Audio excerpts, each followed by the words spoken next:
লামডিঙৰ ২৭ number ৰাষ্ট্ৰীয় ঘাইপথত ভয়ংকৰ ভূমিস্খলন। পাহাৰৰ মাটি খহি বন্ধ হৈ পৰিছে ৰাষ্ট্ৰীয় ঘাইপথ। পথ নিৰ্মাণত বিসংগতিৰ বাবে ভূমিস্খলন হোৱাৰ অভিযোগ।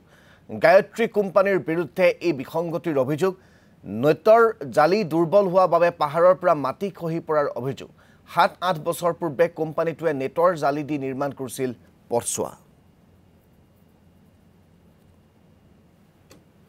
আমি আপোনালোকক দেখুৱাইছোঁ এয়া পথছোৱা খহি পৰাৰ সেই দৃশ্যাংশ। ভূমিস্খলনৰ ফলত লামডিঙৰ ২৭ নম্বৰ ৰাষ্ট্ৰীয় ঘাইপথৰ এটা অংশ খহি পৰিছে আৰু পাহাৰৰ মাটি খহি বন্ধ হৈ পৰিছে ৰাষ্ট্ৰীয় ঘাইপথ।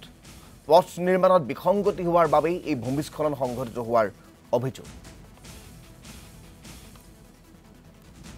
এই দেখেন কোম্পানির অবস্থা, কোম্পানি কাজ করছে এরকমভাবে করেছে যে লুটে কোম্পানি একবার বরবাদ করে আজকে দেখেন যে অবস্থা। এখানে পাবলিকের এই রাস্তা দিয়ে আসার সময় এরকমভাবে স্লাইডিং হয়েছে, মানে যে বহুত মানুষের প্রবলেম যে এই রাস্তা এরকমভাবে পাহাড় কেটে এরকম অবস্থায় করলো।